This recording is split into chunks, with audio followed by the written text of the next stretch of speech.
The Wellness Show, Episode 61. Welcome to The Wellness Show, a podcast on health and wealth.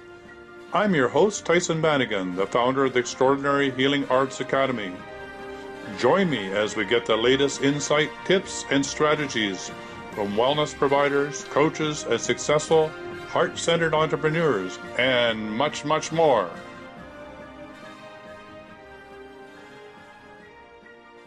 Welcome to the Wellness Show, and on the call today I have John Theobald. We've been friends for a long time, and he's been working in the area of emotions and stress and the biological symptoms that come from that can lead to disease and disorder. And so I'm really excited to let people know about why they need to get in touch with their emotions and what are the consequences if they don't. So, John, tell us a bit about how you came across this work that you've been called to do. Thank you, Tyson, for having me on the show. Probably 10 years ago now, I was living in Vancouver, and I stumbled across a health and wellness lecture by the woman who had studied with Dr. Hamer and who was to eventually become my teacher. And I attended her lecture. She gave a presentation on the work of Dr. Ryke Hamer, a medical doctor in Germany, which really resonated with me in terms of making a solid connection between emotional trauma and disease symptoms. And at that point, I decided I needed to learn this. So after about 4 or 5 years of study, I decided to go out on the road and teach. Well, before that, John, weren't you also involved in the medical area? Weren't you selling medical equipment or something like that? Actually, I was. For about 10 years, I was a salesman in the pharmaceutical industry, selling into clinical laboratories, hospitals, and private laboratories. So that gave me a bit of an interesting background on how the medical system operates and the importance of staying healthy, understanding how your body works so that you can stay out of the hospital. Right. So the whole goal of what we're talking about is how to stay out of the hospital, right? How to stay healthy and avoid the consequences of the medical system if you do have a serious illness. Right. Stay healthy. That's my message. That's your message. Great. So tell us a little bit about Dr. Hamer and how he came to this body of knowledge. But Dr. Hamer was a conventionally trained medical doctor working in Germany in the 70s. And in 1979, he was managing a cancer clinic in Germany, treating cancer patients in the conventional manner, when he himself was stricken with cancer. And this happened after his son accidentally died. He was shot and consequently died. This was a major trauma for Dr. Hamer. So after his cancer was dealt with, conventionally by the way, he started thinking about what had happened and wondered if there was a connection between his cancer and the extreme emotional upset that he experienced as the result of his son's death. At that point, he started talking with the patients in his clinic about their history of emotional trauma, and he tried to correlate that with their specific cancer. And at the time, the concept of the CT scan, the brain scan, was relatively new technology. It had been patented, I believe, in 1975. So he was working with brain scans. So he had three things in the mix: the patient's emotional history, their proper and formal diagnosis of a cancer, plus the brain scan. And what he eventually came to, the conclusion was that the cancers that his patients were experiencing were the direct result of their emotional trauma. And he went off on this particular path and has developed a body of knowledge that truly is earth-shattering. So what you're saying, if just to start to recap, is that if you have had major trauma in your life, that's one indication that it might be good to look into how that might be affecting you emotionally because there may be Yeah. consequences of that trauma that you haven't even considered yet. And that as a result, it can lead to disorder and disease if not properly dealt with. Is that what you're saying? In a manner of speaking, yes. Let me clarify what you've said there. What Dr. Hamer observed is that a significant emotional trauma will potentially trigger, for example, a cancer program. Now, this is all mediated in the subconscious mind. This all happens subconsciously. And if the subconscious mind registers this incident as threatening to you, it will trigger what we call a biological program. And the basic symptoms, the initial symptoms of that will be what you might characterize as a fight or flight response. Your sleeping patterns will be disrupted, your appetite won't be normal, you'll have, your mind will be agitated, things of that sort. And you'll, if you understand this work, you'll recognize that something is off, and that'll be your clue to do something about it, to either recognize what's going on, figure out what the problem is, deal with it, and get on with your life. Now, I will interject something at this point as well, Tyson. In an extreme case, this is in effect post-traumatic stress disorder. Yeah, I was going to ask that. I think another way for me is that one of the clues is it almost is like you're feeling like you're flatlined. All of a sudden you're okay, and then whatever happened just literally flatlines. You have no energy. You almost have no idea what the hell happened to you, and you just like you come to a dead stop. It's like other people talk about it like a core fracture. It's a deep trauma. Now, that's in an extreme case, but it can be a little more subtle. And the thing that we have to recognize here is that the subconscious mind is watching and evaluating these things, and the conscious mind may not actually be aware of what's going on. So there's some subtleties here that you need to be aware of, and this is one of the reasons why I want people to learn this work in detail so that they can be better prepared and better able to work their way through these things. So you're really doing a preventative approach, so people, when this happens in people's lives, they know what to look for and where to go for help and assistance around this. Absolutely, absolutely. So from those scans, if I remember correctly, there was actually a pattern that was able to be found in the brain. Is that correct? Wasn't that another clue that? Yep, that's what Dr. Hamer noticed in the brain scans. The cancer on the body correlated with an energetic lesion in the brain at the control center associated with that organ. Very, very precise. So that in his world, reading a brain scan could tell a tremendous amount of what was going on the body. And he could correlate that with a specific emotional trauma. And it sort of looked like, when I saw it sort of looked like there was ripples coming out from that point, almost like somebody had thrown a rock in the water, or, tree rings or something. There was actually a wave phenomena that had occurred in the brain. Yes. People have actually likened the pattern to a crop circle as well. Ah. But it's definitely an energetic ring pattern that's visible on the brain scan. Wow, that's fascinating. And it's powerful.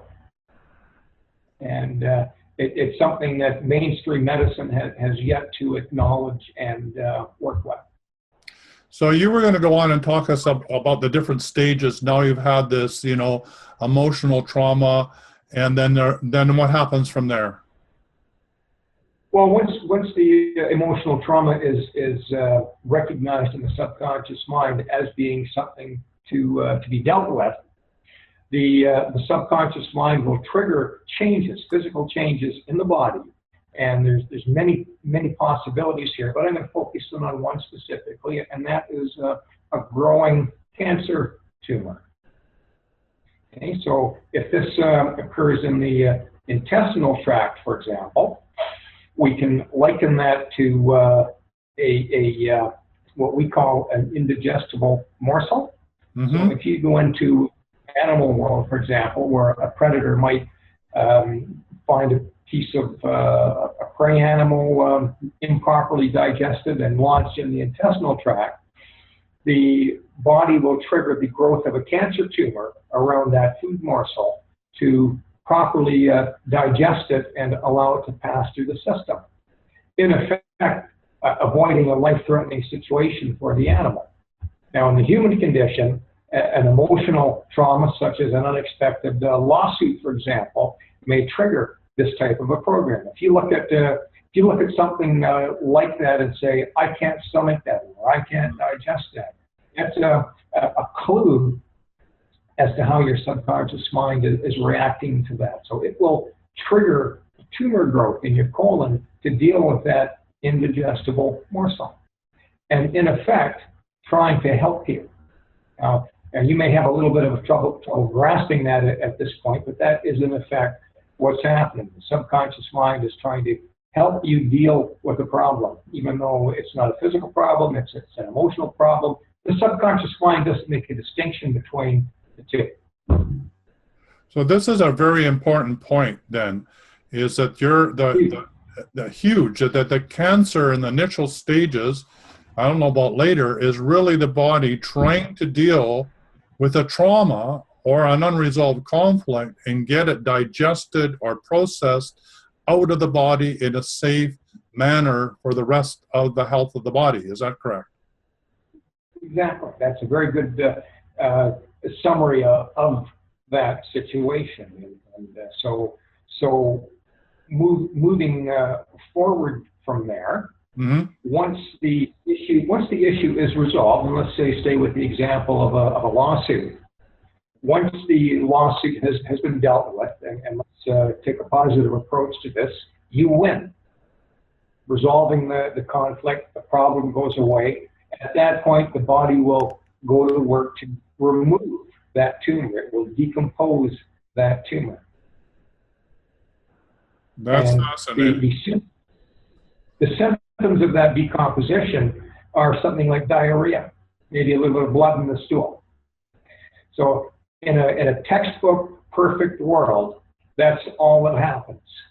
Now, things get a little more complicated in real life, but that's the nature of studying this work with me. We don't have the time to go into the complexities and variations on this right now, so we're going to keep it simple.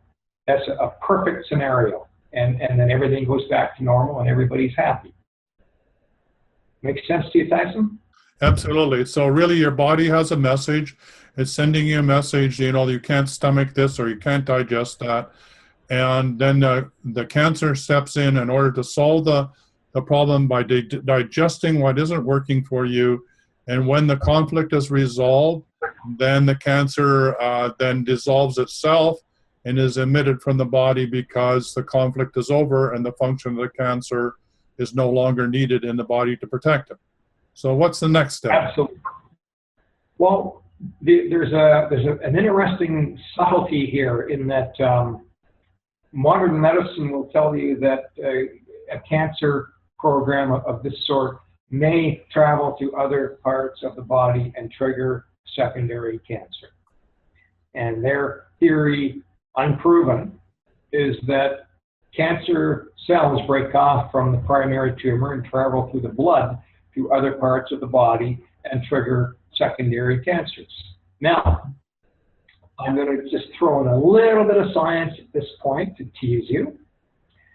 There's the science of embryology, which discusses the evolution or the growth of the embryo in the womb, identifies 3 very specific primary tissues from which all organs in our body are made. Okay? There's an older tissue, a newer tissue, and a middle tissue. So those 3 tissues can't mix. So the tissue in the colon, for example, is evolved from the older embryological tissue, and if it does manage to break loose and get into the bloodstream, highly unlikely, but if it does and travel through another part of the body, it is not going to merge and trigger a secondary tumor in the bone, for example, which evolves from a different type of tissue. It's scientifically impossible. And I don't want to go into that any deeper at this point, but I invite people to contact me or go to our website to look at that in a little more detail. So the conventional theory of how cancer metastasizes, i.e. it moves from one organ to another in the body, is wrong. And in actual fact, what Dr. Hamer's work proves is that secondary cancers arise from secondary emotional traumas. And one of the most common emotional traumas that one experiences in our medical system is the medical diagnosis. Yeah, well, that's pretty scary. That's pretty scary to think that your actual doctor coming in and telling you that you've been diagnosed with cancer is one of the reasons why you end up having a secondary incident from that diagnosis, which makes the situation even worse. Quite right, quite right. So when one understands this work, one can minimize the possibility of that happening. So critically important to understand that point. So another hot tip then is when the doctor tells you you've been diagnosed with cancer, this is not, he's not issuing you your death certificate. It's a time for you to think about this in a new way, that your body is trying to tell you something, and there's other ways to learn about what your body is telling you other than, the death warrant. Exactly. Now, one point that I absolutely want to stress at this point is that the medical system has much to offer, and you need to be aware, though, of what's going on in your body so that you can guide the process more effectively, because there may be a point where you will need their services. There may be surgery, may be a necessity if a cancer tumor has gotten too large, for example. So we need them. Yes. But we also need to understand what's going on with us so that we can maybe deflect certain options that we know are not going to be useful to us, such as chemo. Chemo, if you do your research on that one, you'll find that it really is ineffective. Yeah, I've heard statistics as high as 97 to 100% ineffective.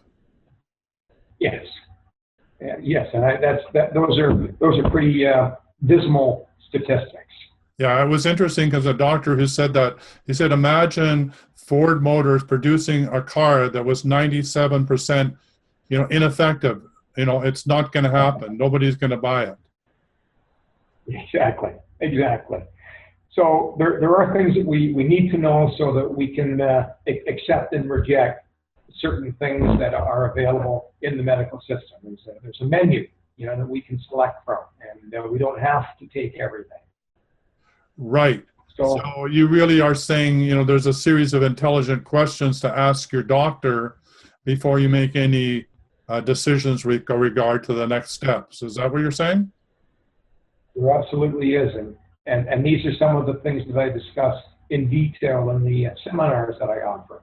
You need to know what's going on. So one of the most important things that you need to ask your doctor if he's offering you something is what's the success rate? What's the failure rate?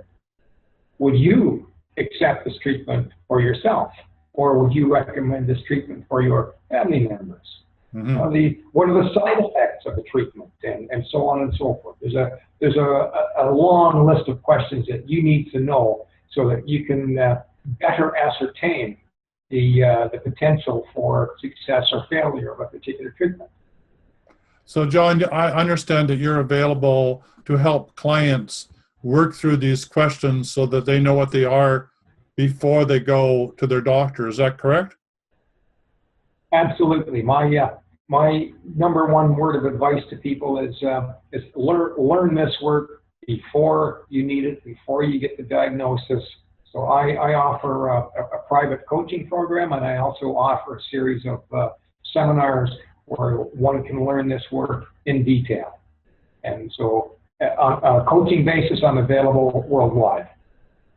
And so, I mean, we're not at the end of the program by any means, but it seems appropriate to let people know right at this moment, how did they get hold of you? Well, the very best way to get a hold of me is via email. And the email address is john@learninggnm.com.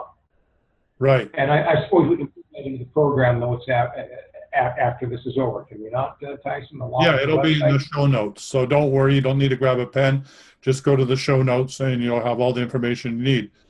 So moving on, you also teach a whole series of educational courses.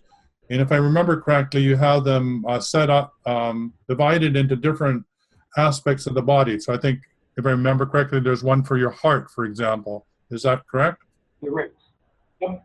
There's so basically what I go through is the fundamental cancers, plus skin issues and muscle-related issues like multiple sclerosis, ALS, polio, and then an extended portion on heart-related issues, heart attacks and stroke. And then I also do a weekend seminar dealing with psychological disorders. It's one of the more profound things that Dr. Hamer researched and discusses in his work, how multiple emotional traumas will trigger psychological disorders such as schizophrenia and bipolar, hearing voices, things of that sort. Yeah, that's fascinating. You know, when you think that it all comes from some unresolved conflict, and that this is the way that our body wants to deal with it, with disembodied voices in the head or whatever, is really quite fascinating. You know, the body will probably do just about anything to wake us up so we pay attention. So you give a series of lectures. Do you have anything like a certification process? Like, that's a lot of different courses that people take. And how do you deal with all that? I mean, if somebody was to go from A to B or A to Z, that's a lot. How many courses do you have already? Well, I do a total of 8 days in the entire seminar series, and I usually do them in 2-day weekends. So they're bite-sized. They're easy to digest. So, wow. but there is no formal certification, and I really want to stress or tell you at this point, Tyson, that Dr. Hamer's work is not recognized by mainstream medicine. Yeah, I wanted to talk a bit about that. I know this is a touchy subject, but let's get it out there and tell people what's going on with all of that. Dr. Hamer's work basically shows that much of what modern medicine does to treat things like cancer and heart disease are basically wrong. That's not going to be popular. No, it isn't, Tyson. Chemotherapy is basically ineffective, and much of what is done to treat heart disease, for example, statin pharmaceutical drugs, are ineffective and in many cases counterproductive. And when you get into the psychological issues like bipolar and schizophrenia, pharmaceuticals may be useful in the short term to stabilize somebody, but in the long term, what's really needed is not a lifetime commitment to a pharmaceutical, but some form of psychotherapy. There is resolution to many psychological disorders, and that's a raging issue out there right now with huge numbers, advancing numbers and growing numbers of things like Alzheimer's, for example, and autism, for example. You know, the system does not want to look at the emotional component involved in those issues. So Dr. Hamer's work challenges mainstream medicine greatly, and as a consequence, it is not received, period. Right. So Dr. Hamer has to be a bit of a recluse, I would imagine. Well, because of the way his work was received in Europe when he started presenting it in the 1980s, he has basically retreated to Norway, where he lives in exile, basically, at the present time. He's unwelcome in Europe. Wow, that's a large one. His biography is available on our website if you want to take a deeper look into that. It's an unfriendly scenario. So, and on that website, sorry, I interrupted you. Go ahead. I was just going to say, Tyson, the bottom line from that particular thought there's no certification. Right. With this work. Well, yes, no certification. A lot of information that's very valuable. I think it's important to point out, because we've had discussions around this, is what you don't offer, and that is you don't offer the psychotherapy and the deep work. Your job is to help people understand German new medicine, how to help them do the analysis, how to ask the questions of the doctor, how to be prepared for that, and you are available to help do the referrals to those that are more qualified in the areas of, dealing like psychoanalysis or whatever the system that client needs to deal with the underlying conflict. Is that correct? Yes. My role is primarily as an educator and a coach. I do absolutely no therapy work, and if one needs any specific assistance in any area of their being, I have a number of people who have studied this work, who have credentials ranging from energy workers through medical doctors and professional psychotherapists and psychologists. So there's probably about 20 or 30 people in Western Canada to whom I can refer people if they do need deeper assistance. Great. So anybody on the call, if you're, if any of this resonates with you, you know that you can get the help that you need to do the next step to bring you back to health and wealth, and hopefully a lot of happiness. And let's add a dash of prosperity too. So John, what are the key tips that you want to leave everybody with? Probably the most important one is be aware that any physical symptoms of disease that you might be experiencing quite probably have some sort of a root in emotional trauma. And I'll specifically mention chronic disease conditions, because there's a real unpleasant area that people don't understand. So for example, something like Crohn's disease, widely spread in our society, that is the result of a cancer program in the intestinal tract that goes through the complete program, conflict, tumor growth, tumor decomposition, back to sort of wellness, if you can call it that at this point. But it keeps being re-triggered. It's a cancer program that keeps being re-triggered, and it goes through the process, and it eventually wears out the tissue in the colon and creates issues like Crohn's, like irritable bowel syndrome, inflammatory bowel disease, diverticulitis. These are all aspects of a recurring cancer program that eventually does damage to the tissue. Cirrhosis of the liver. That's a really, really important point, again, is that while the cancer is trying to heal the body of the trauma, if it's not dealt with, it will go through the cycle again and keep repeating. The body will get weaker and weaker unless the underlying issue is dealt with. So that's one of the keys, is do the work and get the results.